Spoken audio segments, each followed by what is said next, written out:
Okay, so I apologize. I was so intent of the in-person foundations and everything else that I actually forgot to log into the Zoom meeting. In which case I was just talking. So my apologies. Thank you, Leslie, for pointing it out. Okay. So I was just talking about TRP supervisory meetings. Some of you already had meetings. Some of you are going already set up meetings. Does this work? Fine. Okay. Okay, project advisory committee meeting. That's the other thing I wanted to talk about. So you should all start thinking, well, not thinking about, but actually start recruiting committee members for your project. Okay. Now, so you talk to people, you gather their interest, you see if you can work with them or not, if you like them or not, etc. Okay. There is in resources, there is a PAC committee, information document. So you can use that once you decide that you want. So there's two things. Once you decide that you want them to be on your committee, but the other thing is that you have to have a permission from or if they have to be approved by your TRP faculty supervisor. So whoever is your faculty supervisor, either Gilbert, Joseph, or I, we have to approve it before you can ask them. Okay. The reason is that there's certain requirements there. So, they cannot be too close to the project. We've run into issues with that. They also, one of the PAC members have to have SGS appointments, not necessarily from University of Toronto, but it could be from any other university, but they should be able, so what that means is they should have privileges to supervise graduate students. So you want somebody, at least one person that has research background, okay? And then you have that PAC engagement form, which is that information form that describes TRP, what we are. It also describes roles and responsibilities for the PAC members, as well as for TRP members, as well as for students and what they need to do. Okay, RB. So again, I was thinking of something else. For RB, I set up the date to, for you to submit to the teams. For those of you who send it to me by email, thank you. For those of you who submitted to RB, thank you. And for those of you who put it in your files, again, thank you. However, I would like you to submit that document to the assignment on the teams, because that generates a record, plus it's easier for me to provide feedback to you, okay? So do that. I set up that deadline for next Monday. So if there's something that we talk about today and you would like to modify it, then you have a chance to do so, okay? That's gonna help you with the submission of the actual RFP. And again, it doesn't have to be an RFP. It could be a QI form, depending on what it is that you think you're gonna need. I wanna talk a little bit before we do rapid updates. I want to talk a little bit about RB and what's required. I know that a lot of people always have, and so please ask questions. I'm going to just provide a general overview, but now that you've actually had a chance to work on that RB document and on the template, I'm sure you have a lot of questions. Okay, so RB is required whenever research involves human participants, right? And then it's supposed to, well, it's intended to protect the rights of the individuals, of their well-being, etc. So it's there to prevent harm to the participants in your research. That's the intent, okay? And any study that collects information directly from individuals, such as surveys, interviews, focus groups, etc., requires RAB. And then any research that uses identifiable information, so you know who that person was, requires RAB. Now, having said that, research that might be using unidentified information. So for example, you do surveys and they're anonymous because you post it on SurveyMonkey and nobody actually gives you their name or anything, but there is some information that you collect there in terms of demographic information or maybe other information that might be identifiable, and that also requires RAB, okay? So in most cases, what we do at TRP actually does require RAB. Why is it necessary? Again, protection of participants, confidentiality and privacy, respect for vulnerable population, legal and institutional requirements, ethical integrity, and risk management. So, and I'm sure all of those, you know, because they are basically headings in the RB application, okay? Most of this stuff.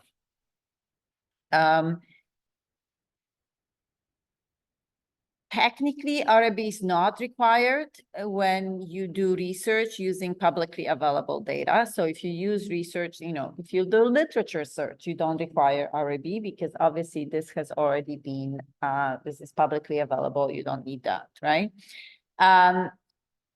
Quality improvement or program evaluation does not require a lot of, so when you are improving on a program that's already ongoing at the university, at the, well, hospital or organizations, you don't require RB, you can have a QI improvement. Now, QI improvements, first of all, when you're doing it at the hospital, it also requires an application. And that application, it's not really much less onerous than RB application. The only, the benefit to the QI is that is usually faster because it doesn't require full board review. The limitation of the QI is that in terms of a publication, you can't really publish it because it doesn't have an RB, okay? So it depends what it is that you are doing and what your research is applying to, but that's generally a limitation.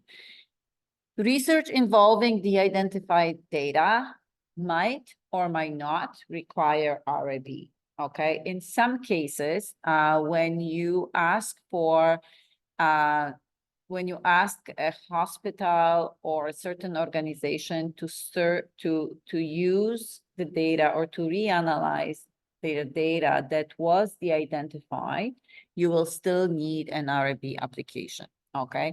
If you just basically comment on that data, most of the time you don't, right? So if you just want to see it, but you are not actually reanalyzing, you don't. So there's three types of RBs. There's full board RB, delegated review, and exemption. So full board, so the other thing that I actually forgot to mention about QI is that University of Toronto, so if you do, if you do community research, you can have University of Toronto RB applications, and you generally do not need any other RBs. However, some organizations will have their own RB boards, in which case you need their RB, or you need to ask them if you need their RB.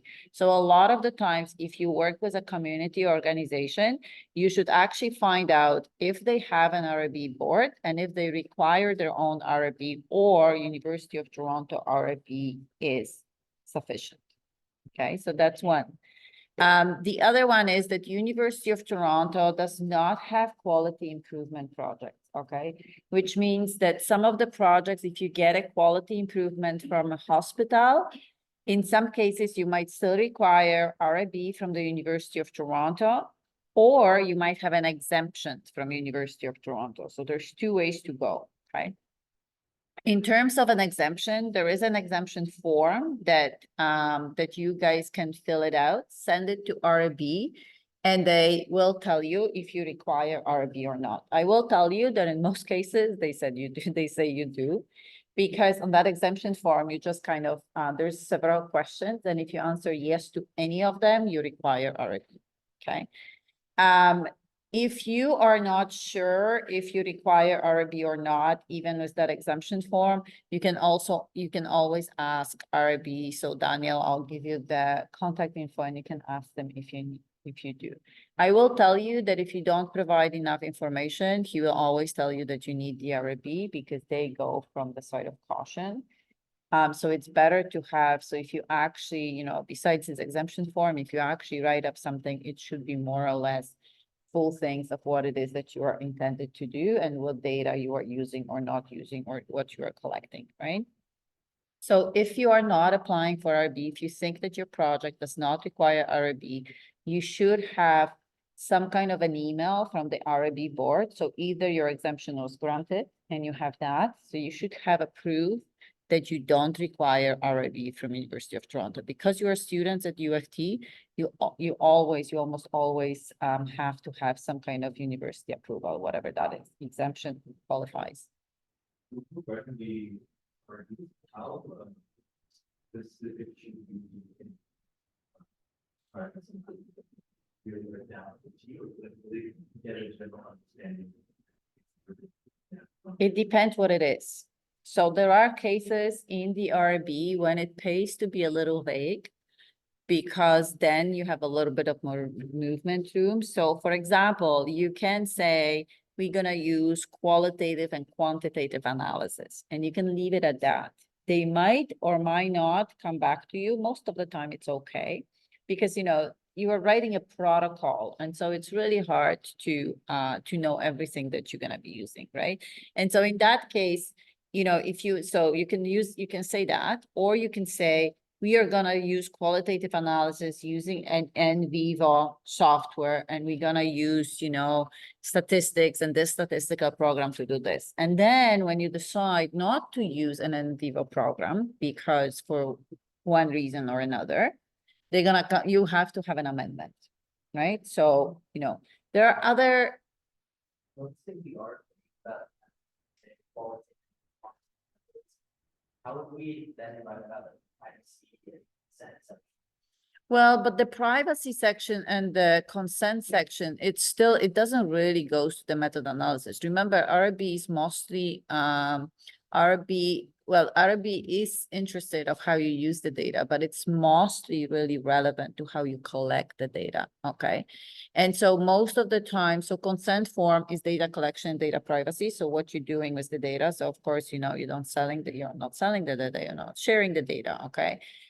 You're keeping privacy. Usually it has something like, and I would suggest for some of you that are applying for RIB, you might want to talk to the alumni, some of the alumni that and ask them, for their RIB, because there's very certain sections of the RIB that are literally the same for most projects, like for example, we're gonna store the data on the secure server, which University of Toronto is a secure server, for a year, 2 or 3 years, okay, or until the project is done, okay? And only people that are listed on this RIB will have access to identifiable data. That's true, okay? You can, and the other place where you might want to be a little vague is, for example, your recruitment strategy, okay? So you can say in your recruitment strategy, we're going to recruit people through, social media, emails, posters, so you can list 4 different things, and you don't have to use all 4 of them. You can use one of them.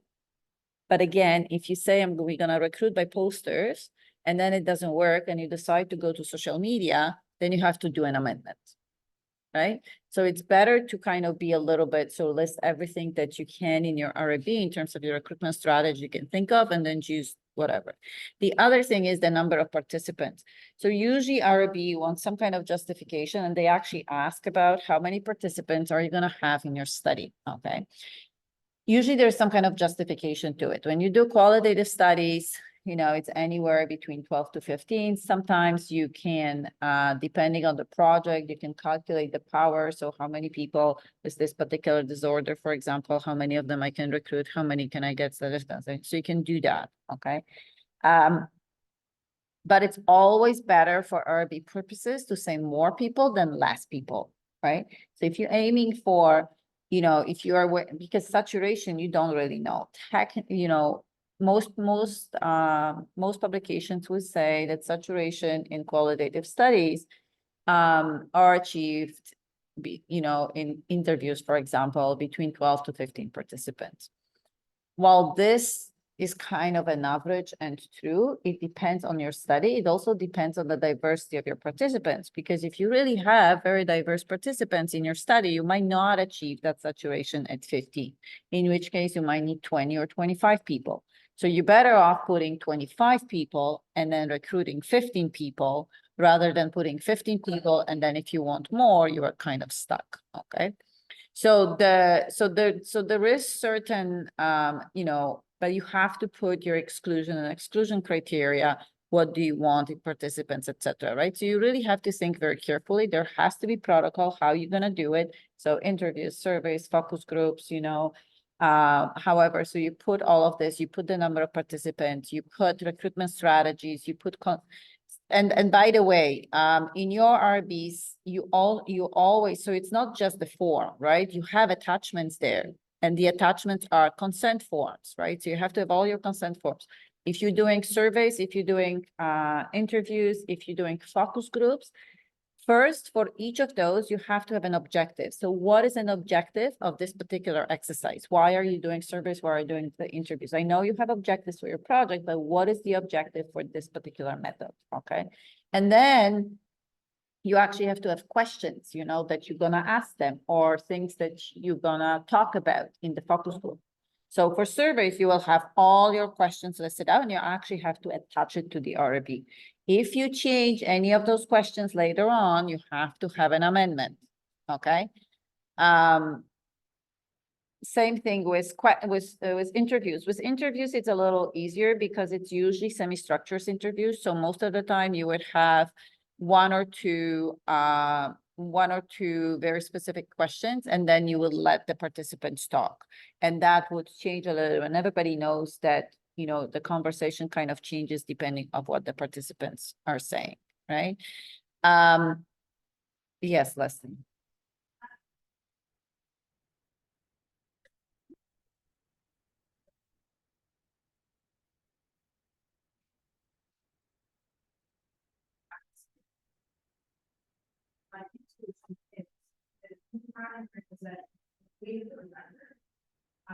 From the hospital and a waiver record from the university that said, we agree this is a quality study. We do not require research for the particular art institution, and we submit that to the journal. We would give that in view of the show that it wasn't required in research. But the text and art is fine. I don't think that would be throws us improvement.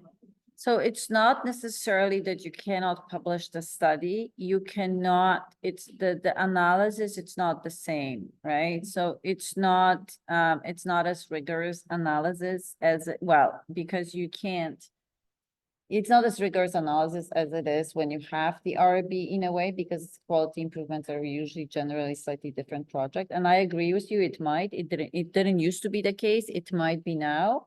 And it might depend on the journal, who knows? But in general cases,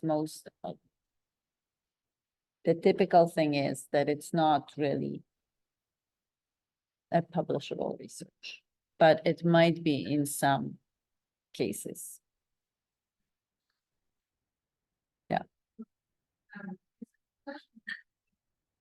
How much information do you try to put when we did, as students do the history, for example, there were two types of data collection. One was the random conversation that happened with some things and trigger questions, but we were also invited to submit track changes on documents. And we had it in their own hands around how to do that. Those are not mutually exclusive methods. They wrote different things.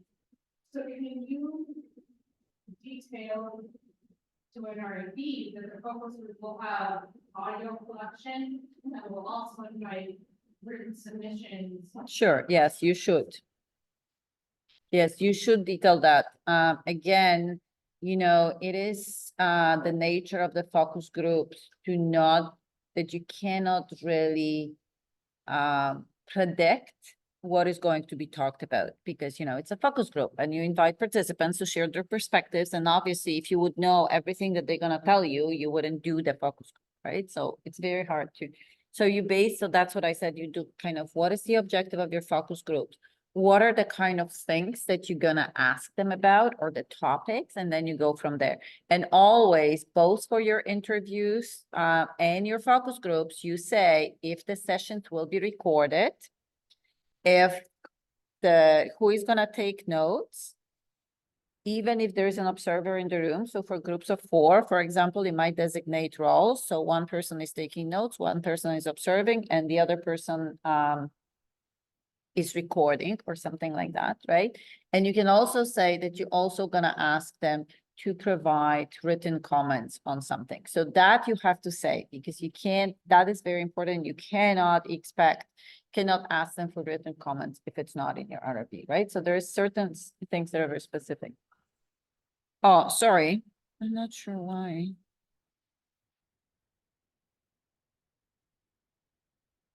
Maybe I should just talk to my computer. Okay, so in terms of full board review, it's basically 6 weeks, you know, they have to meet up, and I think the submissions are once a month, etc. In terms of delegated review, is faster. You should always submit, well, not always, but most of you are gonna submit as a delegated review. The RB has an option and they can actually put it through full review. So it's not really up to you, although if you submit it to full review, it's for sure gonna go to full review. If you submit it as delegated review, it might or might not go to full review. The key factors in terms of delegated review and full review are level of the risk. So the higher the risk to participants, the more extensive the review process. So for example, what are you doing to participants? Are you putting them in a dark room and keeping them there for 6 hours and then looking at how distressed they become, right? In a way. Or are you giving them something that could be detrimental to them, like a drug or something, right? The population that is involved, so vulnerability of the population. So marginalized groups are usually more vulnerable, like indigenous population, you know, even racial groups. Pregnant women are, for example, you know, would be considered vulnerable as well. You know, people with, you know, children are, of course, you know, high vulnerability because you're dealing with children and they might not have the same capacity to consent, although there is no age of consent in Canada or just in Ontario, in Canada. But, you know, they'll be more vulnerable. Of course, people with mental health conditions would be highly vulnerable because, again, they cannot consent, right? So, so usually when you work with adults, general population, it's low vulnerability. It also depends how much risk it poses to them. So, you know, so it's gonna ask you, and I'm sure you saw it, is there social, physical, psychological risk or legal risk to participants, right? So again, any of those who are going to increase vulnerability of population. Types of data that you collect is also a vulnerability, and of course, methodology. So interventions that you are doing, how invasive they are, it also plays a role in terms of vulnerability of the population. Yeah. Yes. Okay. But so we are all afraid of Joseph. No.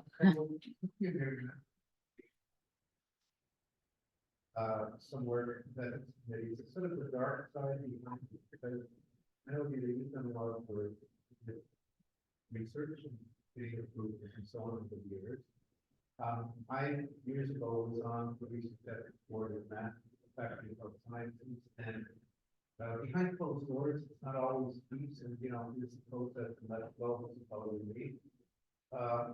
Sometimes an epidemiologist in one case knew that his study had required our approval and had a lot of money involved because money was sitting waiting for the one. And there were a lot of issues, and we found a way through it that I was happy with. You know, so be it, and the RFP thing.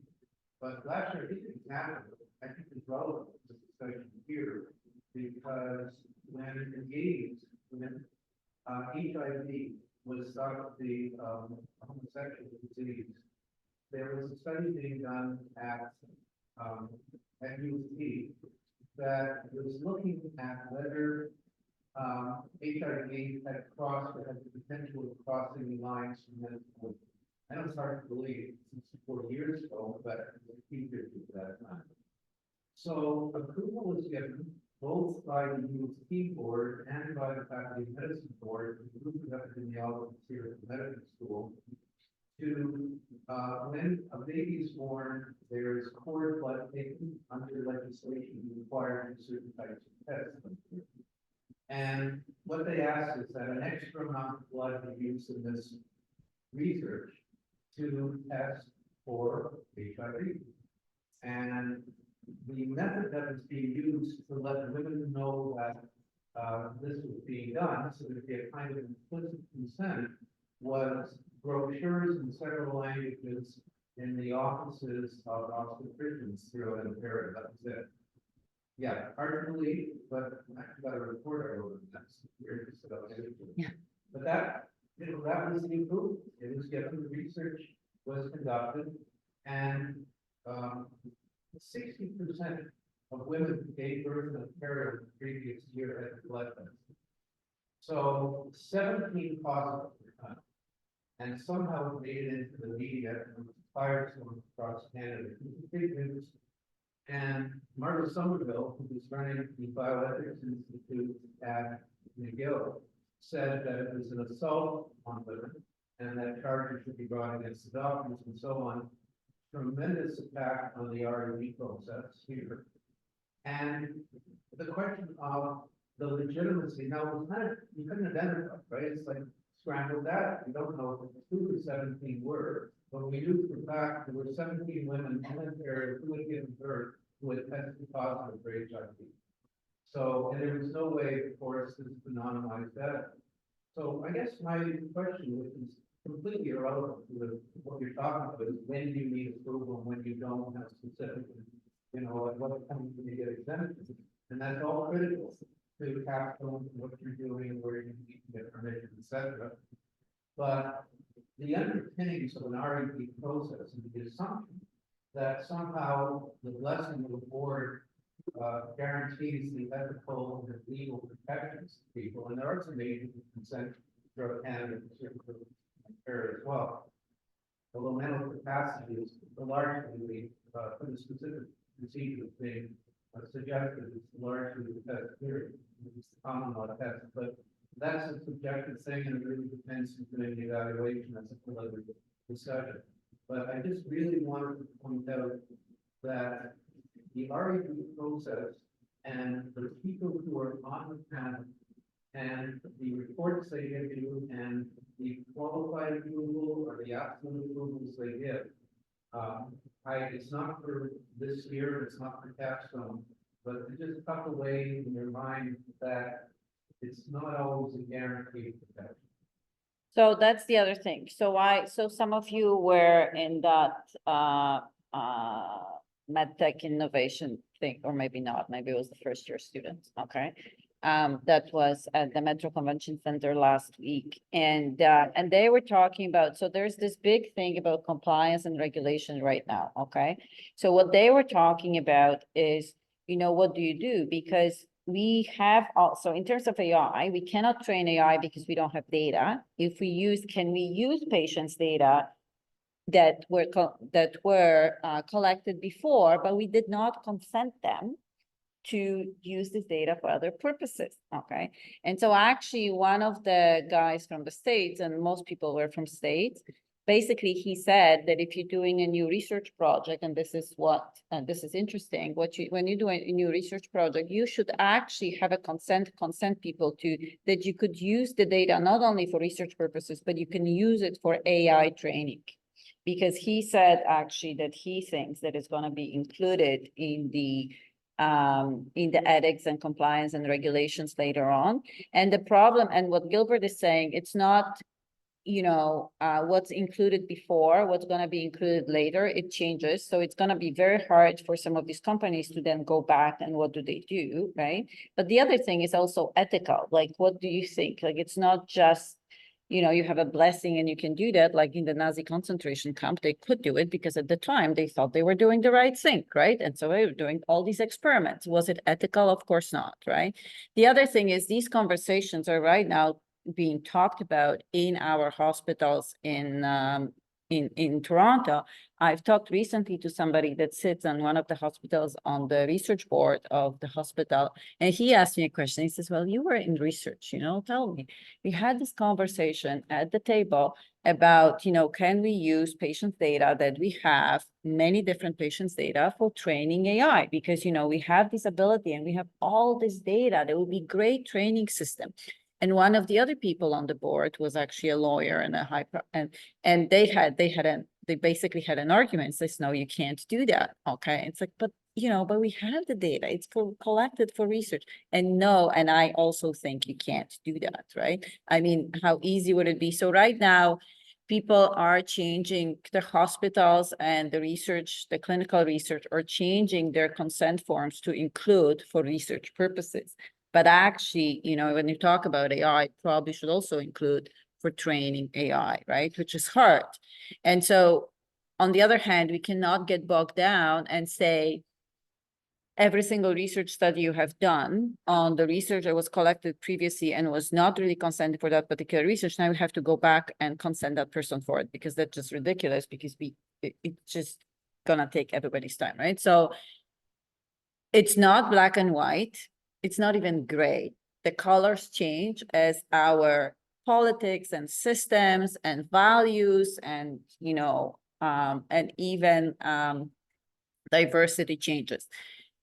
For your purpose, you have to comply to what we have right now. So this is also an RB, and I don't want to, so the one thing that I want to say is that RB is, I don't want you to treat it as work, and I really don't want you to treat it as something that you have to do. It's actually extremely helpful. It provides a protection for you because you have gotten RB ethics approval from the University of Toronto or whatever institution. So it's somehow protected. The most important thing is that once you have that protocol, once it's written down and it's approved, once you get it, you just go in and you just do work. Okay. So it's just so easy once you have it because you've outlined everything that needs to be done.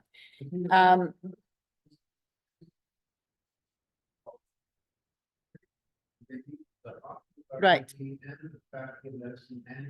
Right.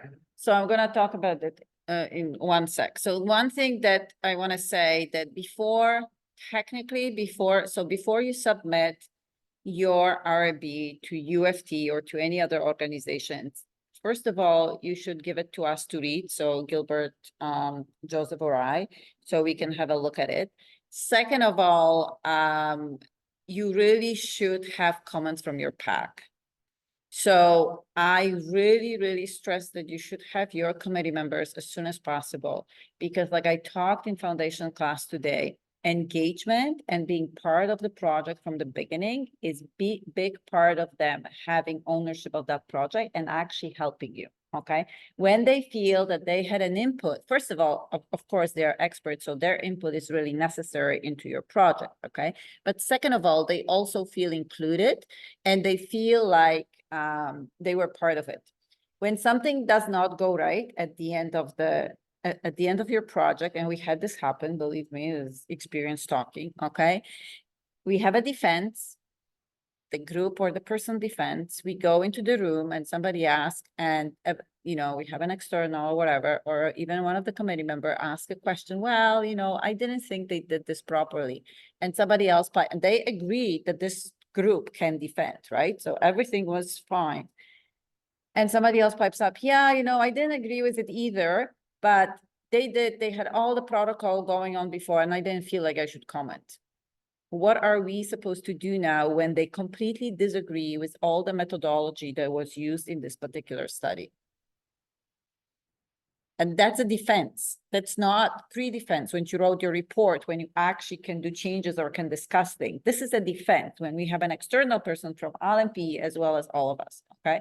So you really want to avoid that. In some cases, you can provide, I always suggest that you provide your RB to your PAC, to your committee members, even if you have submitted it, because you can always do an amendment and you have to do that, okay? You really have to show them your RB and your methodology, and you have to be open about it. And you have to really say, I want your feedback. we've already, even when you get approved, right? We've already get our RB approved, but we would really like your feedback because we want to make sure that we are doing it properly and we can always do an amendment. It's better to address it early on rather than at the end that what are we gonna do about it, right? The other thing what Gilbert mentioned, and that's basically, the other thing that Gilbert mentioned, so in Toronto, we have what's called is TASN, right? Which is the association of a lot of hospitals and University of Toronto. So if you do need an RB or QI from any organization, from hospital or from hospitals, some of them, so downtown Toronto, and I think Sunnybrook now, and maybe Trillium is part of it. You have to look if they are part of it. If you apply for the hospital RB first, then what you actually do at the University of Toronto and you get it approved, then it's just administrative review, which basically means that they just stamp it. They don't even look at it technically. They do, but they look at your approval letter, okay? But as soon as you submit it through the portal, and actually it's one of us that has to submit it.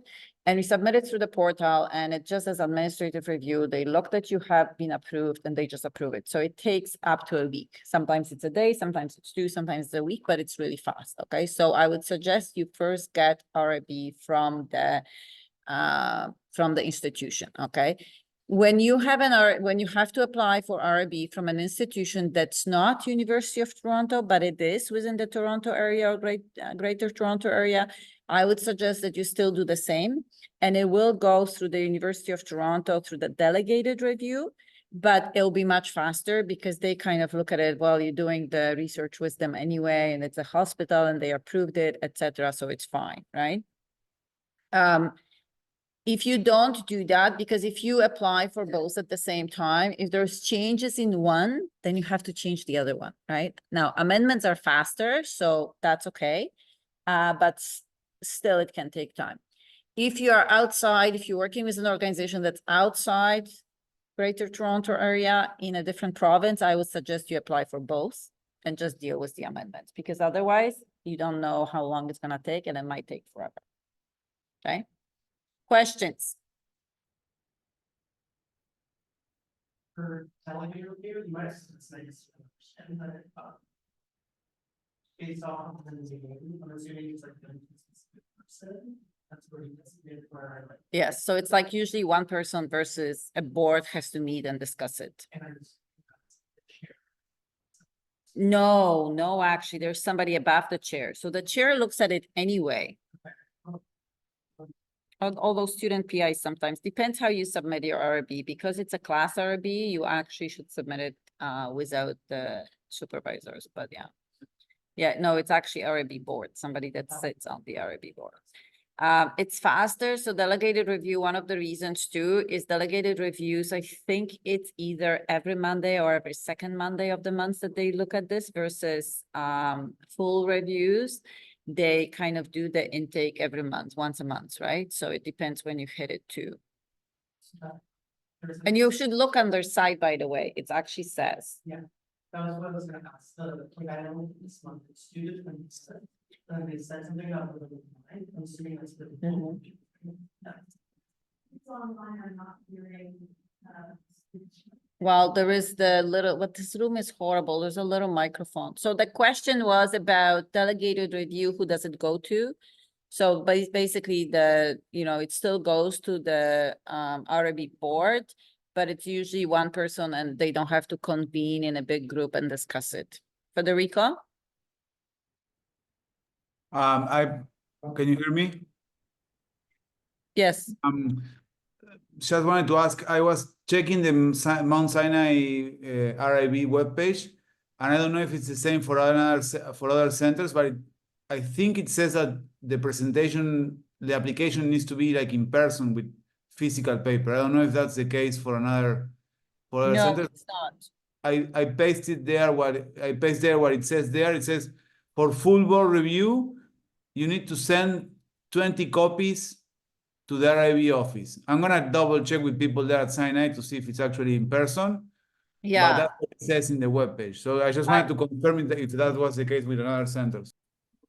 I don't know. It didn't used to be the case. I've never actually seen that happen when students applied for UHN, RIB or others. It was all online. But it might be that it was, you know, delegated reviews even at the institutions and not a full board review. I would check with the person that's the PI on your application at the Mount Sinai Hospital to make sure. So that's the other thing. If you apply for an RB from the hospital, they usually want you to have principal invite. So it has to be somebody that's already in that institution that actually applies for RB. So you have to have principal investigator from that institution in order to apply. Mikael? We noticed that one of the things that or my part of the What? what was called hospital bars the certain types of REBs that we're going to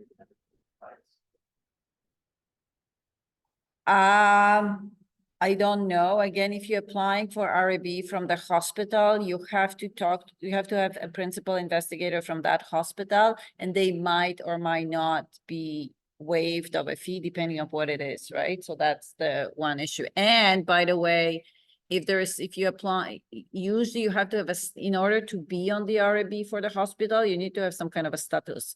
So usually it's a volunteer status. And you can start working on it now. So again, somebody has to take you, so it depends, you know, how it works, but you can apply for a volunteer status. You have to have a status. Anything else? You get approval to use an experimental drug on a group of very sick terminal patients. And you do a double blind study. 6 months into the 12 months protocol, it's clear that one group is doing very well while the other is failing. It's important for the research and the drug company funding the work that the trial is finished so that they can grant approval. And in fact, we know we can get extraordinary approval to use these drugs on patients. Do you stop the study at 6 months in order to provide the benefit to the end of the group or not? Anybody? Do you finish for 12 months? Yeah. Because we couldn't sign on to the project. When we knew that we would not. So we did on it short 6 months, and we don't actually have the negative benefit from that. Now we're given it to everyone. Now everyone we apply for the other big one against.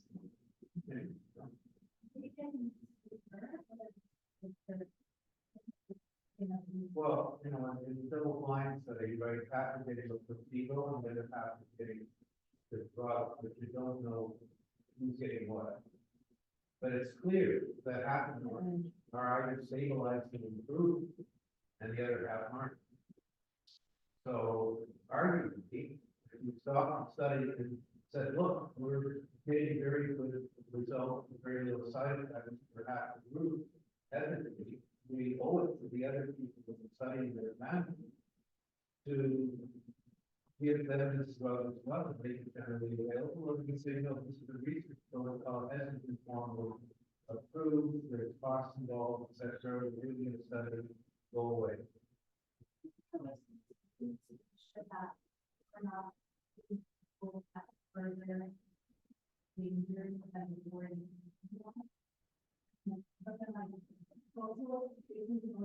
One who's getting better and one who hasn't changed or is getting better.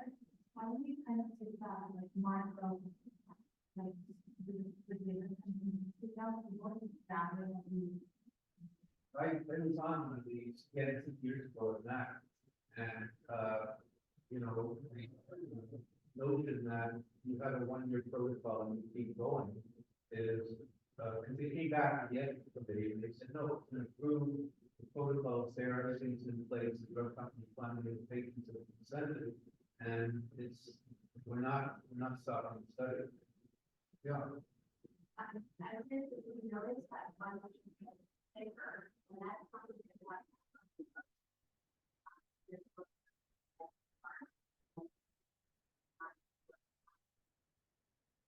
You should at least inform them that this is happening, because, well, they're all sliding down, ready to turn, and suddenly have to do the stabilize. That's what.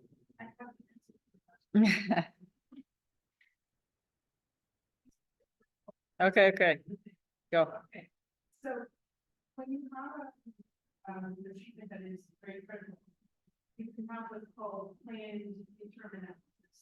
That can be the data safety monitoring board that's looking for some threshold of high significance or high incidence of adverse events in this study.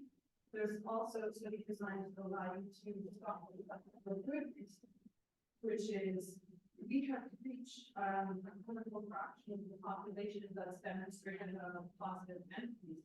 And the consequence of that sometimes is the person finds a consent for like a life-saving treatment. The result is if there's a positive result, you will be offered the drug on the other arm, even if you can placebo or standard of care on the product. So those are the protections, and then actually adaptive study designs too, where interim analysis can make go up. We're getting efficacy, but extra adverse events, when we have lower events, or people are tolerating it, maybe we can try the next stop. So they try to make responsive to ongoing.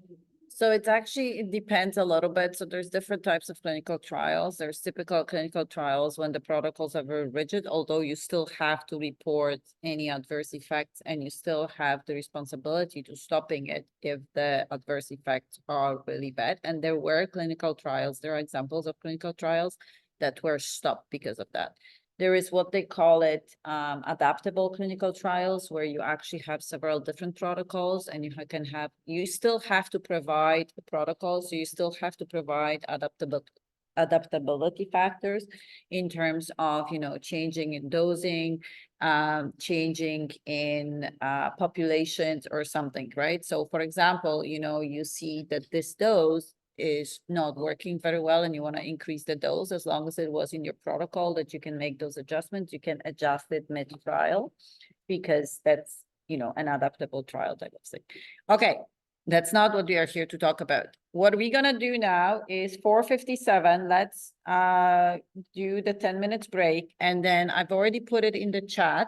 I divided people in two groups. So one group is gonna, the second group only has 5, and that's because there's two, I think Atia is not here. She can correct me if I'm wrong.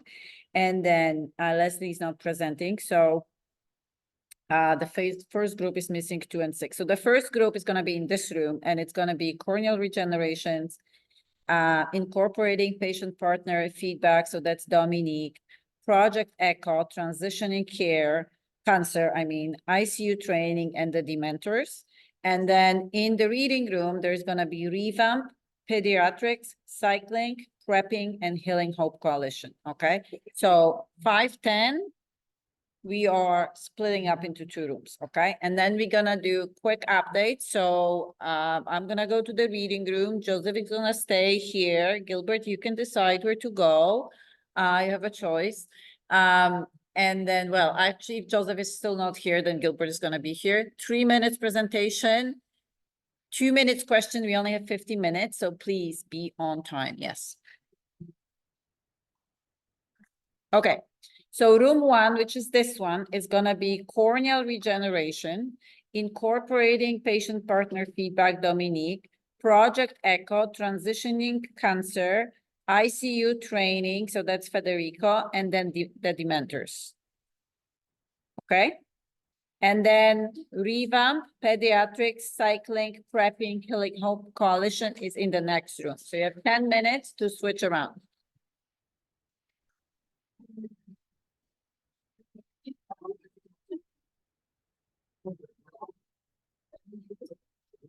You're staying here? No, I'm gonna go there. Yeah. Use. You can, Assuming Joseph's coming back. yeah, if not, then you have to stay here. He's fine. Yeah.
Only our tech work to send up.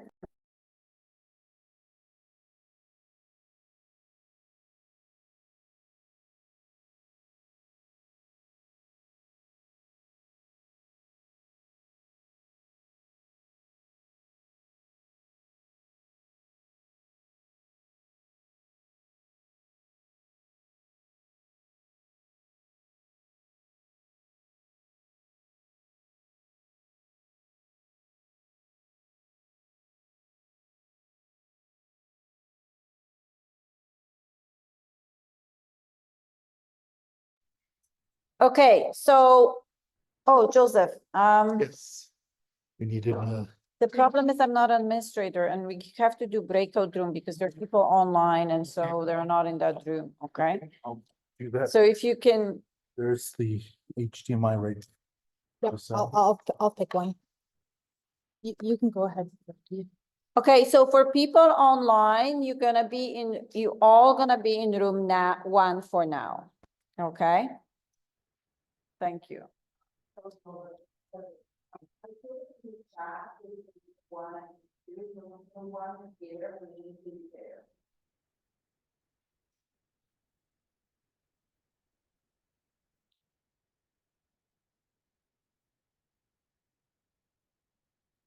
That's not how long it takes.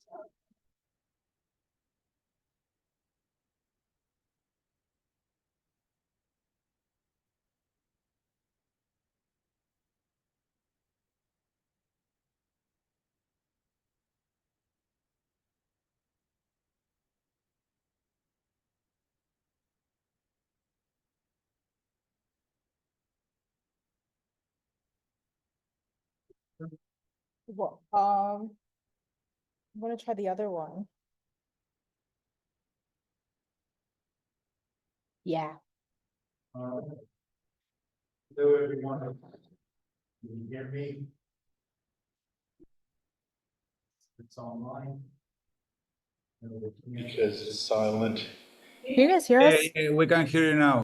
Okay, excellent.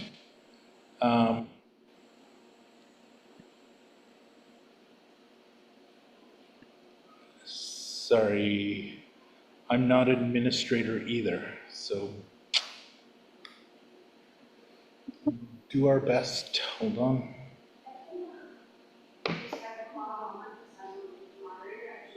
Oh, if you could, that would be fabulous because I don't have the administration privileges either. This is not my account.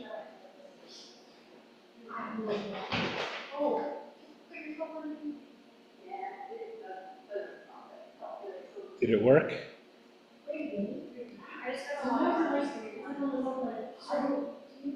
Delza is fixing things.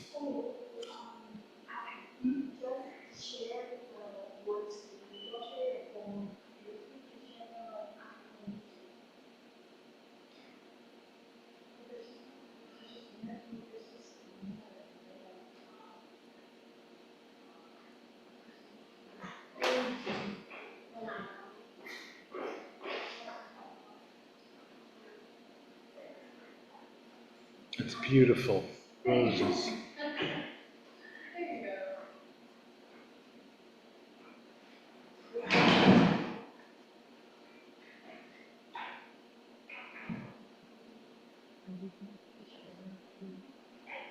Ah, you're on. Yeah, I made you a co-host.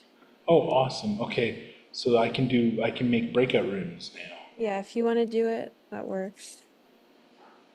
I just don't know who to put where. I don't know either, but Oops, sorry guys.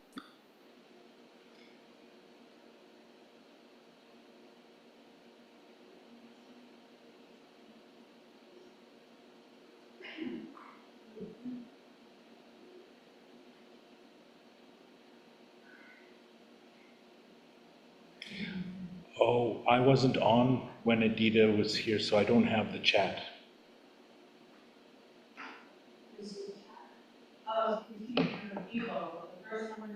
Yeah, we can hear. So how many rooms do I need? I can just put two rooms. Okay, and you guys can just go and enter. So how do we hear them?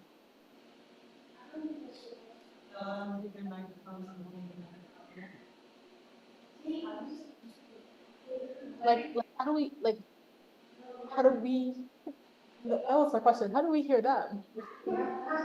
No, the people presenting online. Right, but what speaker will it come out of? Are you okay? You can just turn on the audio, the speakers from your From laptop. my laptop. Right.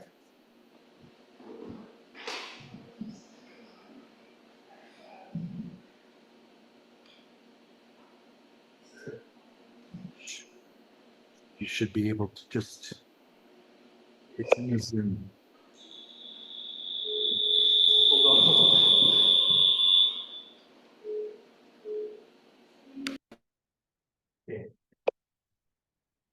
Well, okay, this, Can anyone online hear us?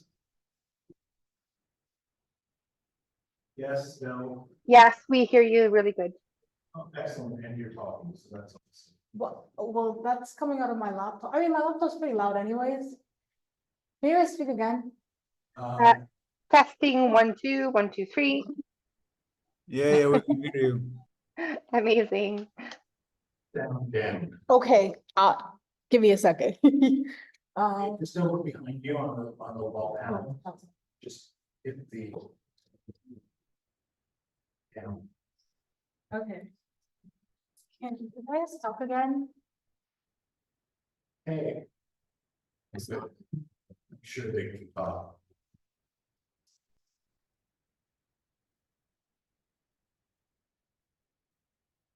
Okay, let's,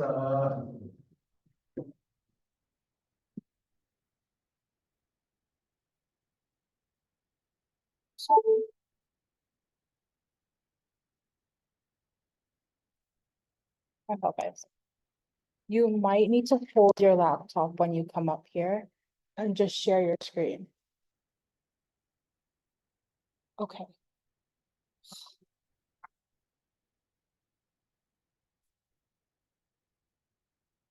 Oh.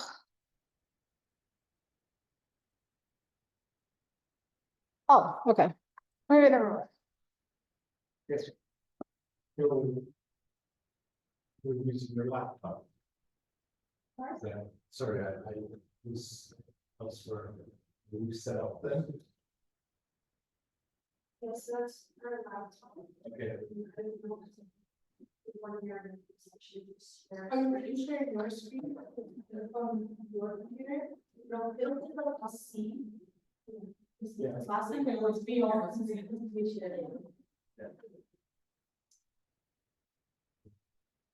Where's the person? No, just broadcast. Okay. So let's get started, please. Who wants to go first? Get up. Okay. Volunteer first. Okay. Okay, your rooms are open, so I don't know what questions you want to do.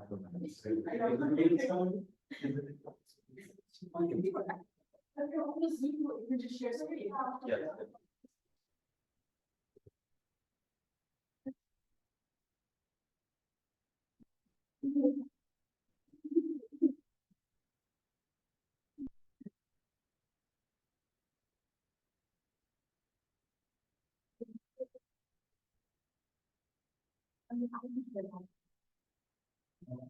Okay.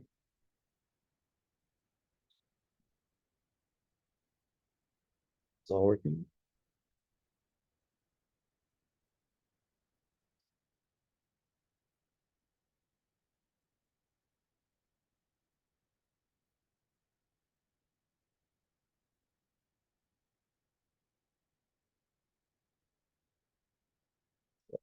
Okay, Carl, are you ready? Just want to make sure you're all good. Hi, Danielle. Ready. Thank you. Perfect.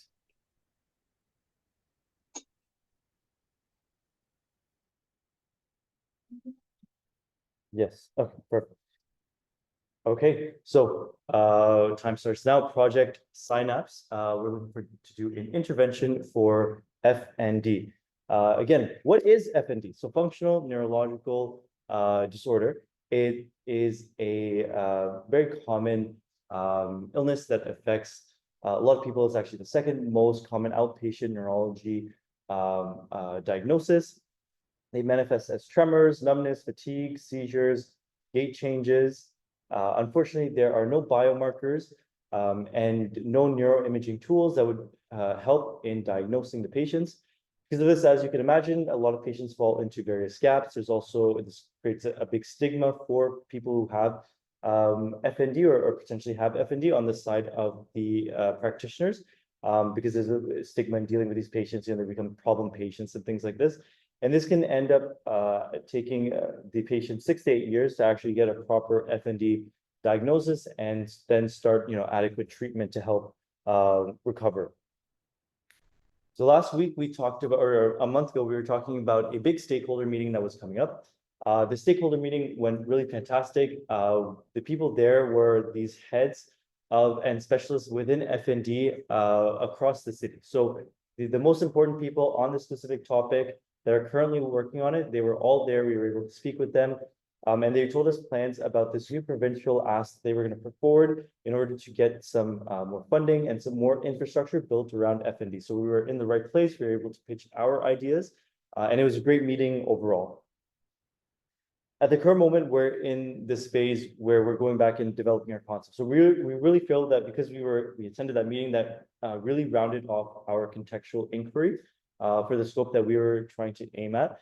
And now we're in the phase of, going through some of these ideas that we have, trying to see if we can develop them, and then reassessing if they fit the gap as identified by our contextual inquiry. And I'll let Carl continue. Okay, thanks, Daniel. All right, so based on our contextual inquiries, we have come up with different potential ideas for our capstone. And the most feasible one that we thought that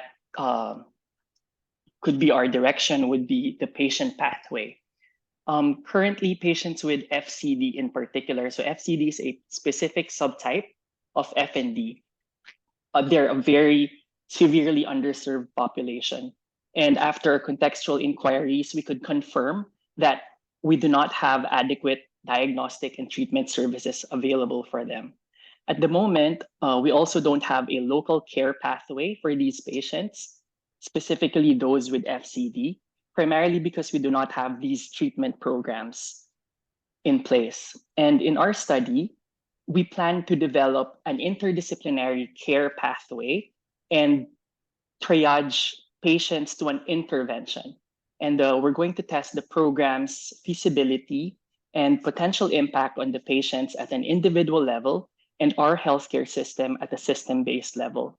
So our research question is tentatively stated as using a feasibility pilot study among adults diagnosed with FCD, how effective is an interdisciplinary group-based rehabilitation therapy compared to no therapy?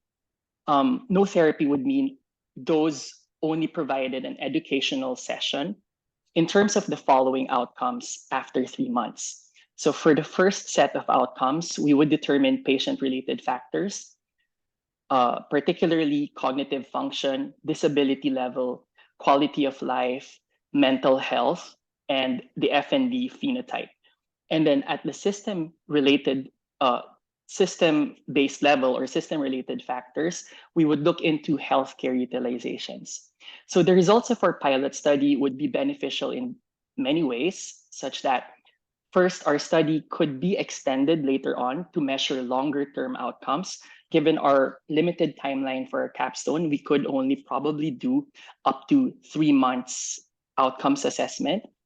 And then the findings of our study also could be used as a benchmark for a larger scale provincial ask to fund a program for FCD/FND. And this is in coordination with that group of FND experts that Daniel told us earlier.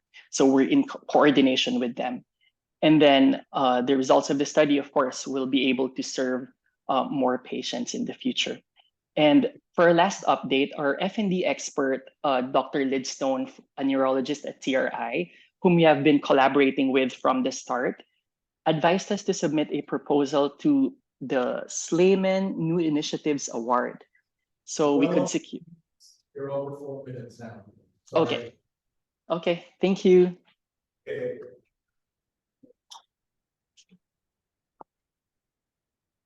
Happy to hear your feedback. Thanks. Yeah. Yes, go ahead. They don't work right now. If I can have this later in the chat.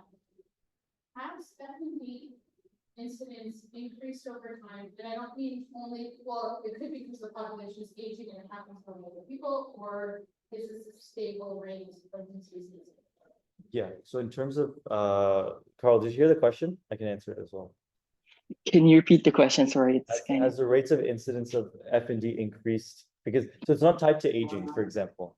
It's not necessarily tied to aging. A lot of people will actually go to a neurologist and they'll present a lot of, tremors and things like this, and they think that it's dementia.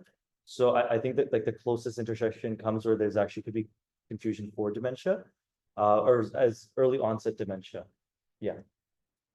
And also to add to that, so in 2020, the experts on F&D have established a new set of criteria to diagnose FCD. So it's going to really improve the diagnostic rates for FCD, we imagine. Okay. Is the gate, and there could be more than one diagnosis, the professional student support treatment, and there is good treatment available that they're not able to access it, or is it an economic barrier to be able to pay for treatment, even if they know they have a disease and they have a doctor? Yeah. There. For the gap, it's actually all four, or sorry, all three that you mentioned. Oh. Yeah. It all of them present differently. Yeah. So it's lacking in terms of some infrastructure. Like a lot of the research that comes out is from the UK. And so the doctors over here, they have good relations over there, but they'll take over the regulations and things like that from the UK. For example, if they're giving it to a therapist who doesn't know how to deal with F&D, they can take a paper from the UK that talks about treatment and then give that to them. And so we'll use that. But there's also a fee involved. Yeah, that's also a barrier for something, for example, like stroke. That's covered. There's some coverage over there with insurance and things like that, but we don't see that same amount of coverage for F&D, which is another reason why these experts have pulled together to then talk and make a provincial ask. This project is a part of that provincial ask and is hopefully going to lead to more coverage for patients with F&D. Yeah, no worries. So as I understood it, what you're basically trying to do is generate the evidence in order to justify the provincial ask. Yes, yeah, and at least in that scope of the provincial ask, because there would be other things in terms of insurance coverage and things like that. Yeah. Within a particular scope of the provincial ask. Yeah. So what, I guess we can talk later, but I'm interested to know what evidence do you need? Yeah. From, like, for the province to generate that ask. Absolutely. So what we're doing is we have these two groups, right, of individuals. There will be one group that we will I was going to say subjugate, but we will give them the our group therapy. And so this will be the translational piece where we will actually develop a new form of therapy for this group, and we'll compare their results from the control group. And then the control group is receiving the therapy that they're receiving is the golden standard for what we have right now. Yeah, and to see how different it is. Yeah, and that's what we'll be doing. Yes, and also to add, currently the state of FCD care is very fragmented. So imagine patients diagnosed with FND being seen at the FMD or Functional Movement Disorder Clinic at TRI. So that clinic only serves patients primarily with motor symptoms, but usually FND patients also present with cognitive symptoms, which they are unable to cater to in that clinic. And then there's also the dizziness clinic at TGH, who sees FND patients and even those complaining with functional cognitive symptoms, but they're still also unable to provide FCD services. In contrast, we have the Sunnybrook Hospital, specifically the Brain Medicine Clinic program, that sees FCD patients and is able to provide just recently FCD services or therapy services. So what they're going to do is we're going to have like a pool of patients from these separate clinics, and then they're going to be seen by an interdisciplinary triage team, and then we're going to assign them to either intervention or usual care. Okay, thank you. Next. Thank you so much.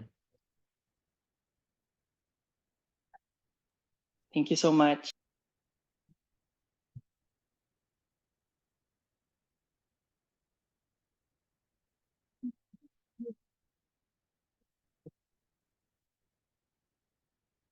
That's what it's done. Okay, I would have gone. Thank you.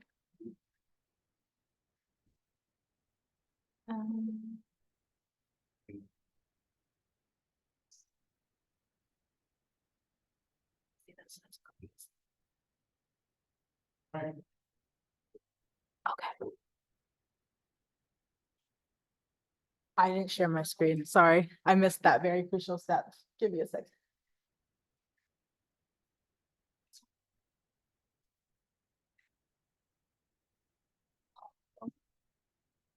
No, it's okay, because. No. Okay. Let me just start. Okay.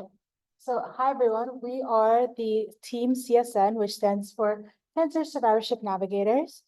And to quickly recap, our team aims to identify what resources primary care providers need to support the transition of cancer survivors into the community after primary care treatments at Princess Margaret. And so to do this, we understand that we need to understand the different perspectives of all the involved parties. So we're working in parallel with a team at Princess Margaret. And so while their team focuses on the supports that oncologists can provide to the primary care providers, we're going to focus on the primary care provider side to understand what resources they might need from those cancer care teams to provide care for people once they've transitioned back into the community. Oh. Yeah, that's right. Our team wanted to better understand the current state of primary care and how cancer follow-up care is incorporated. We mainly wanted to explore the current processes and what perspectives PCPs had about taking on follow-up care. We used our literature search to create open-ended survey questions, or sorry, not survey questions, conversation points we wanted to bring up with family physicians. We had the opportunity to conduct contextual inquiry with 3 family physicians. During these conversations, we uncovered 4 main areas of concern regarding PCPs taking on cancer follow-up care, and these were communication, undefined roles and responsibilities, lack of training, and PCP hesitancy. Currently, we plan on focusing on communication and undefined roles and responsibilities as we feel these areas realistically align with our resources and time frame. Okay. So the first barrier is communication. And we've found that family doctors receive a lot of irrelevant information from the oncology team. For example, they may receive 6 pages of blood work. There are multiple healthcare professionals that are involved in a patient's cancer care, and not everyone has access to the same information. And there's lack of coordination between primary care and cancer care providers.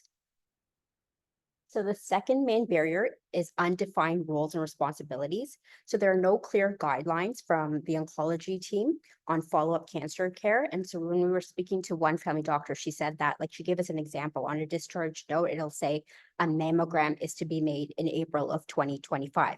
Okay, so who's making that mammogram test? Is it the oncologist or is it the family doctor? So the I and the U need to be in that statement. And then PCP, like primary care providers, are also not sure if the oncology units are looking at after different components of cancer survivorship. Like, are they looking after mental health, sexual dysfunction, and stuff like that? So the third biggest barrier we found is medical training in cancer survivorship care. So there's lack of formal medical training in cancer survivorship. We spoke to family doctor and they said there's close to 0 in their medical training. So they learn a lot about palliative care. And the last one is family doctor hesitation and perspectives. So they're worried about missing anything because of the lack of communication. And these are the next steps. Okay, yeah, sharing. Does anybody have any questions? Questions? Online. Anyone online?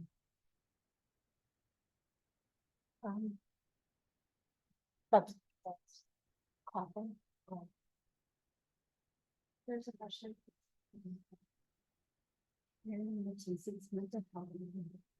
No questions online whatsoever. No questions. Okay.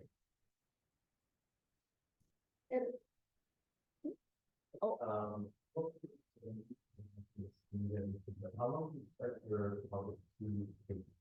Yeah, it's a good question. So Daniel asked us, how long do we expect our project to take?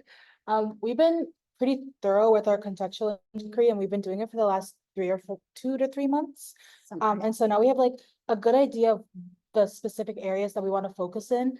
And so our next step is to actually build a survey and see if we can distribute that to primary care providers to get like data collection to really understand what their needs are, what resources they might need, and then to try and identify major themes that we're seeing, to see if there's like a general consensus, or even if it's the opposite, like maybe they don't need the resources and we just find that they just don't want to take on that care.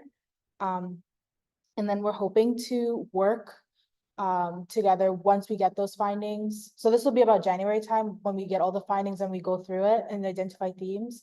We're hoping to work and do a co-design session with some of the oncologists or primary care physicians to see if a framework that we develop or like a discharge summary is something that is interesting or something that they could use.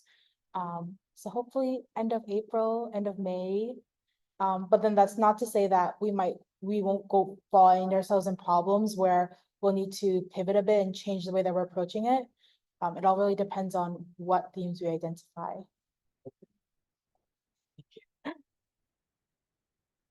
Got it? I have a question. Okay. Okay. With the discharge demographic that you're Patients who are in the clear, patients who are in remission, or patients in palliative care, or a combination within that. It's the tier 4 low risk patients who are ready to be transitioned back into the community after cancer care at Princess Margaret. So these are people, after cancer care treatment at Princess Margaret. So these are people who have finished their treatment and now they're ready to go back to their family physicians. And so we want to understand how that system of getting them the follow-ups or getting them routine tests in case of recurrence works. Back into the community, does it tell me if they're getting palliative care? Not palliative care. If they're in the clear or in remission, you're expecting to have lung function. Those are two different, they're both back in the community. These are the, we said the low risk. Like so they've been categorized, so there's 4,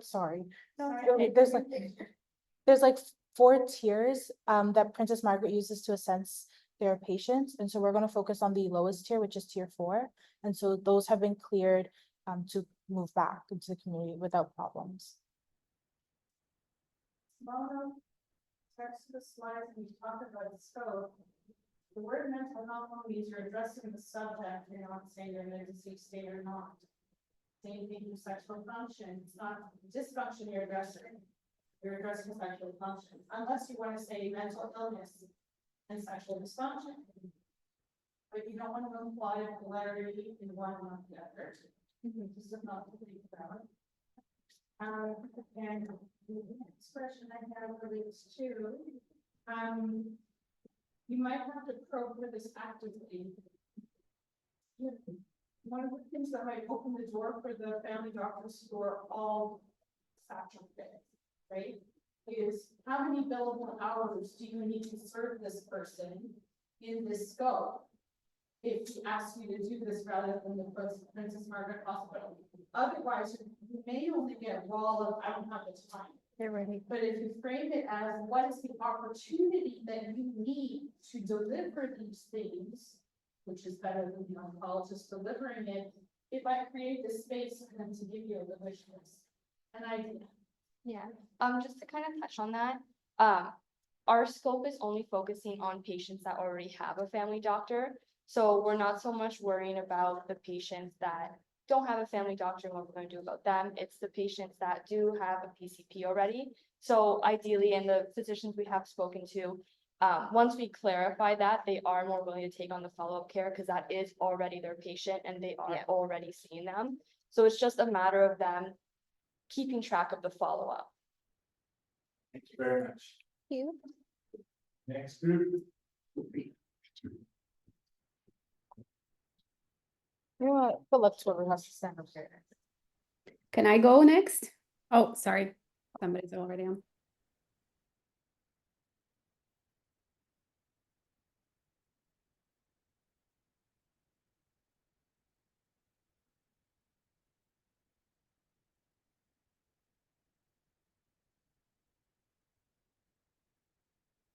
All right.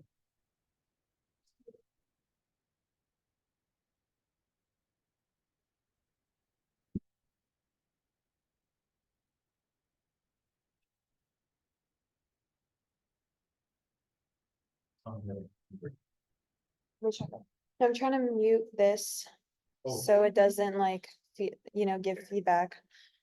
I just don't know where the mouse is. It's not popping up.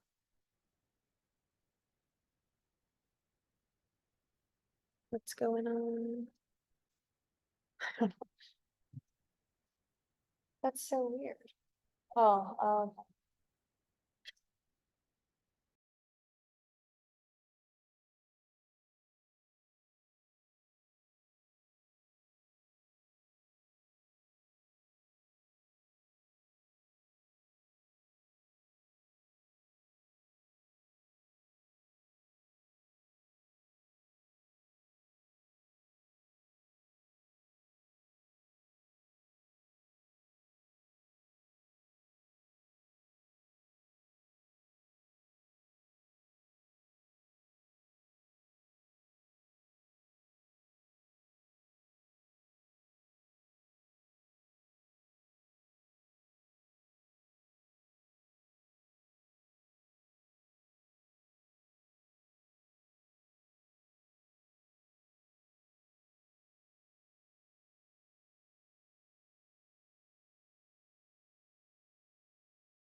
so to recall,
Sorry to interrupt. We cannot hear anything online.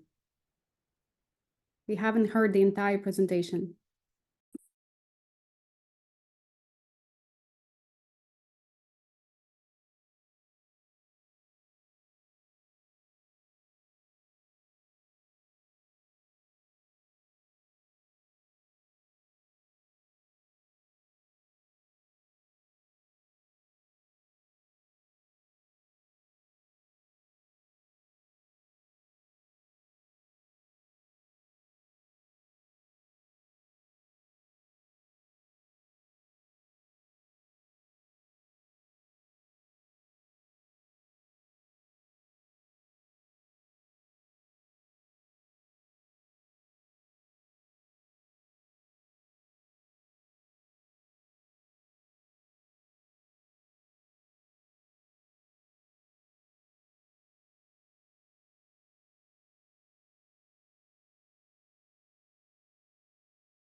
My apologies. Can we turn that off?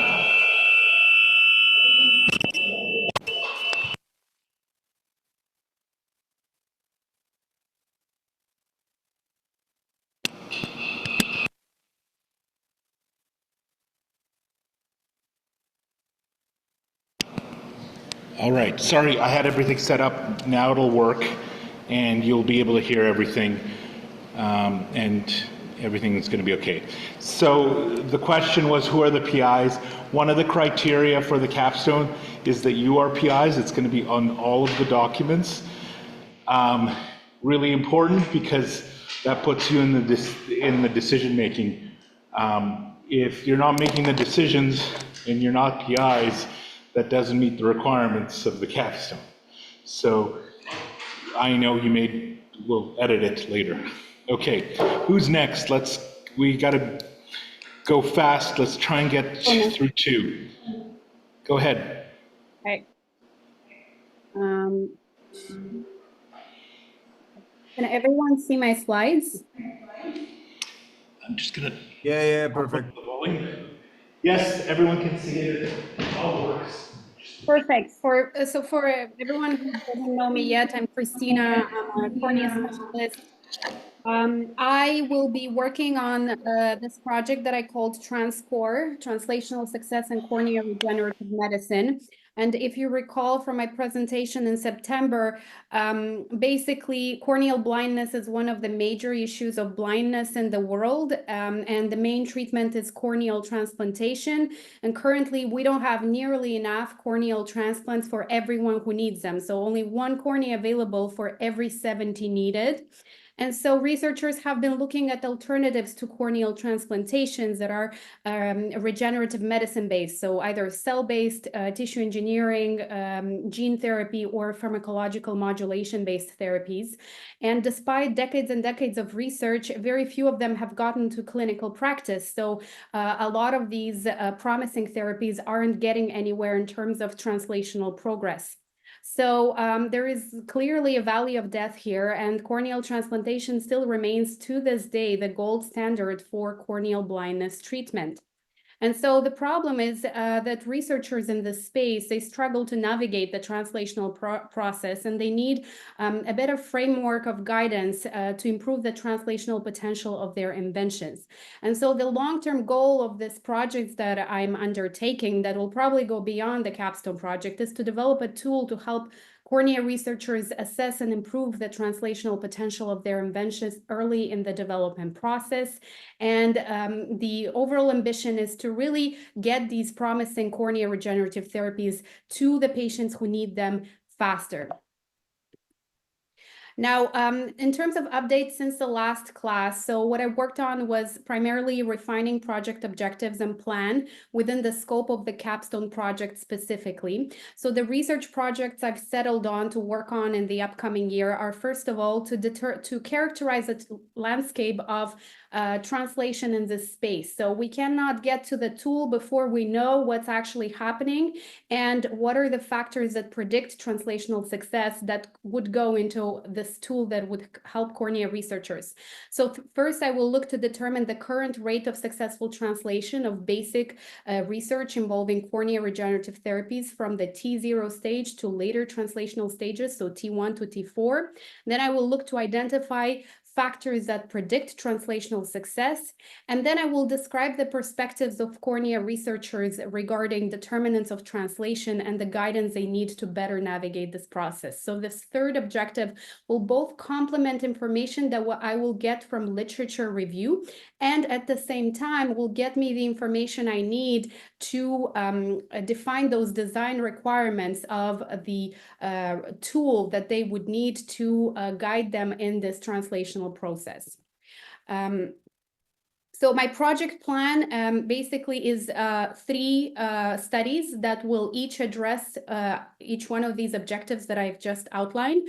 So my first study is a cross-sectional study. I will look in the literature to identify all promising cornea regenerative therapies in the T0 stage and then track their translational progress to T1, T4. I will be looking at published studies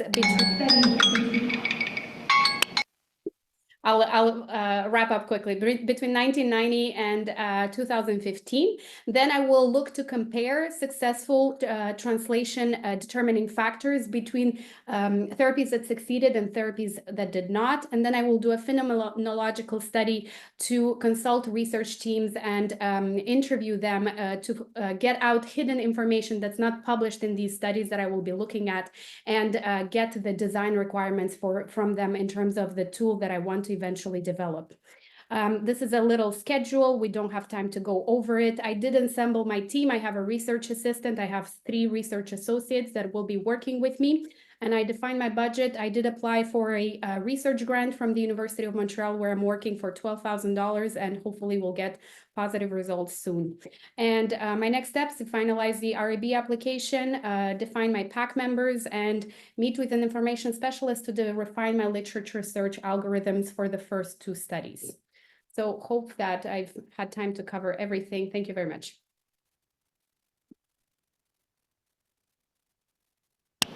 Thank you. Are there any questions? Seeing none and knowing that we're under precious time, Christina, I have a few bunch of questions, but I'll save them for when we meet. Who wants to volunteer next?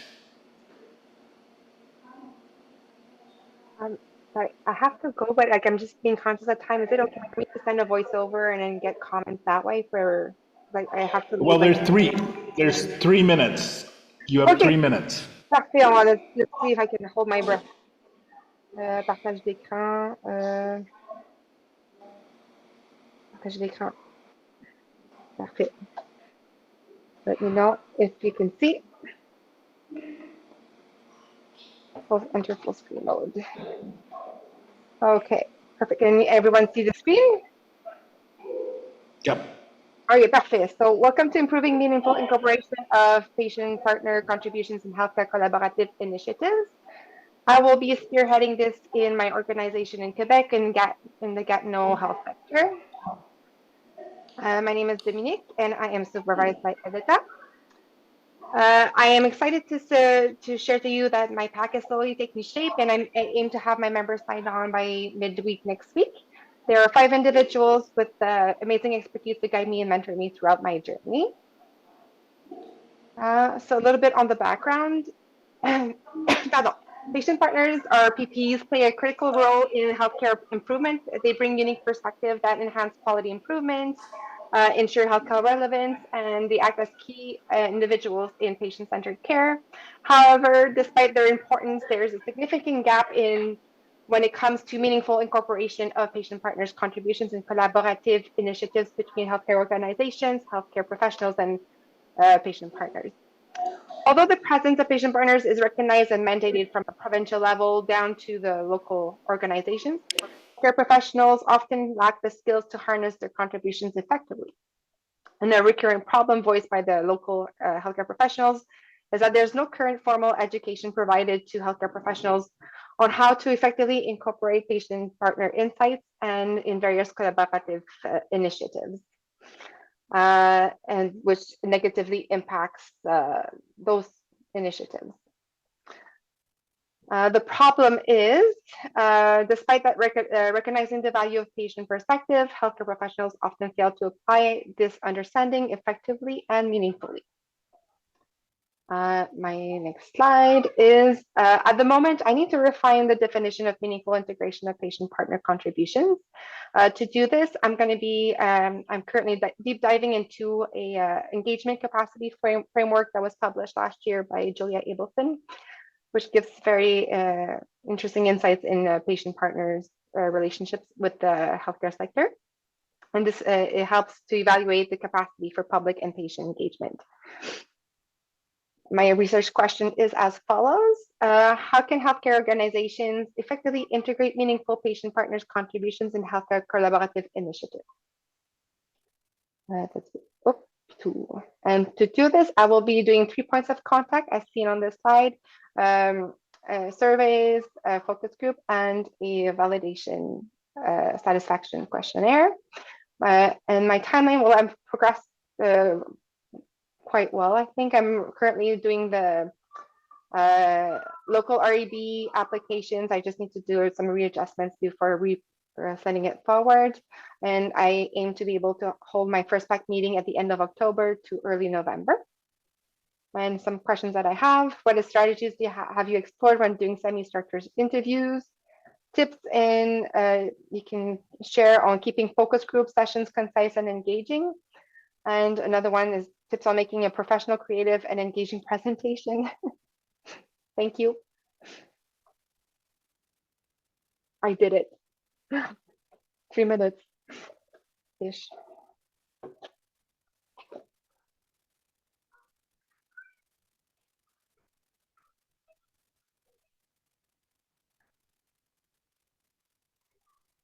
Oh, I cannot hear you. We have 2 more left. Thank you, Dominique.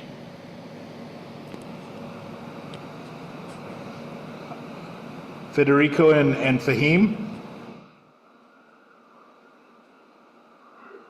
I just listened to Federico, so Fahim, why don't you get started? 3 minutes. Hi, everyone. I don't have a slide prepared, but I can present right away. That's okay. So, hi everyone. So, my team is HealthTech. So, we are working on the monofilament self-test instruction material evaluation. So, basically, our project is about diabetic neuropathy early diagnosis, and we are trying to find out what self-assessment methods patients can do at their home without the physician's presence to detect diabetic neuropathy. So initially we did some survey. We did the stakeholder engagement with almost 56 people, and we engaged with family physicians, specialists, and other people, and tried to find out what self-assessment methods can the diabetic neuropathy patients do at their home to diagnose themselves early or detect the disease. So out of these engagements and talking with the people, we found out that the monofilament test is a very simple test which the patients can do at their home to detect the diabetic neuropathy. One thing to note is the diabetic neuropathy ultimately leads to diabetic foot ulcer, and that can lead to foot amputation. So it's a grave situation for the diabetic patients to address. So our findings found that the monofilament test can be adopted as a self-assessment method at their home. The challenge was that there is a knowledge translation challenge for this method because patients currently don't know how to do the test at their home. Usually this test is done by the physicians at their office, and it's a sophisticated test for the patients to adopt. So our plan was to do a knowledge translation module or create some educational module video for the patients and try to see whether patients can do the test themselves. So at this stage, our REB is approved. We contacted the biomedical communications department of UFT, and we also contacted some of the biomedical communications experts, and they gave us some animation pictures, and also we use some AI and other video editing softwares to create some videos.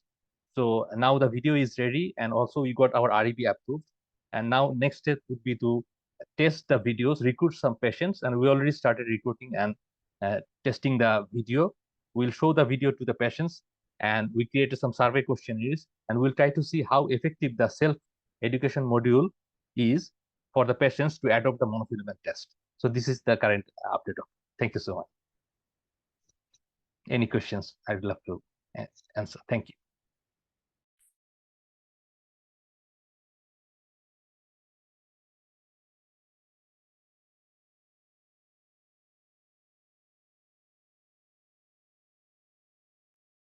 Joseph, you're muted. Of course I am. If there are no questions, you're last. So give us your 3-minute elevator. I don't know if it's gonna be an elevator. Maybe like a staircase. Okay, a staircase? Then it's 2 minutes if it's a staircase. Can you see my screen? Yeah, everything is good, honestly. There are no, I'm set up.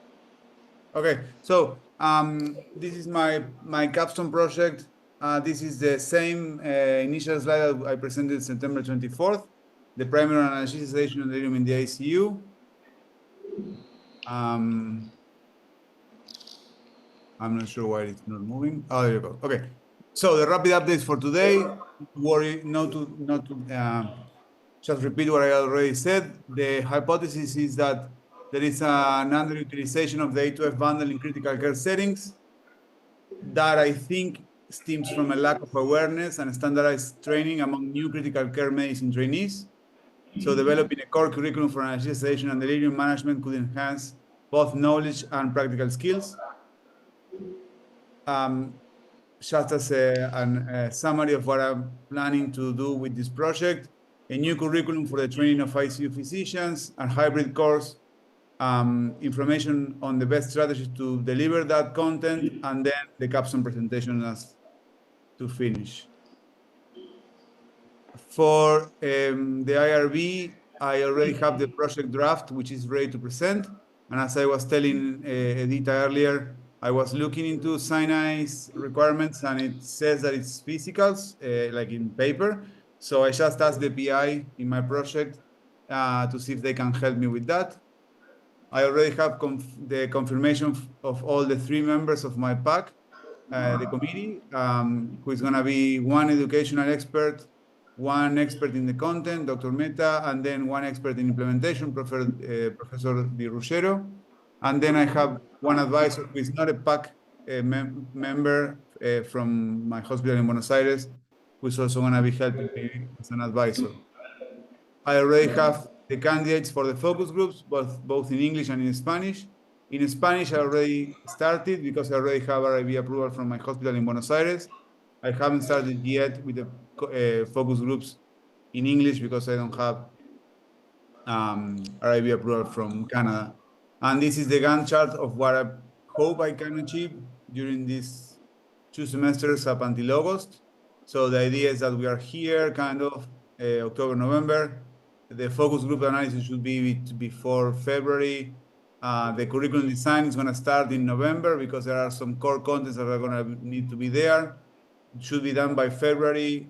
The piloting of the new course between March and April. The analysis of the results, manuscript preparation, and the capstone presentation by August. So that's my updates. Thank you. Yeah, thank you. So let me say, first of all, I owe all of you an apology. Can you hear me? Yeah. I apologize because I got frustrated that everything was set up and then it was unset up, and someone surprised me with a meeting that I shouldn't have taken. So it was my fault, and I apologize for getting stressed out and for delaying all of this, because honestly, it would have gone smoother. We just had 3 hours online, mixed method with clinicians and people, and it was smooth as butter. So I apologize for my lack of professionalism and stoic poker face. Thank you all. I look forward to discussing with each of you your projects, those that we're going to be meeting in the next couple of weeks. I hope you get the sense that there's been a fair bit of progress across the board, like with everybody, and not just the projects, but also your presentations. You're getting, I know you're not asking each other stuff yet, and I wasn't helping, but I think there's been progress. I hope you see that. Okay, have a good night. Thank you. Thank you. Have a great night. Thank you, Joseph, for Bye, your help. everyone. Bye, everyone. Stay safe. Thank you. Bye.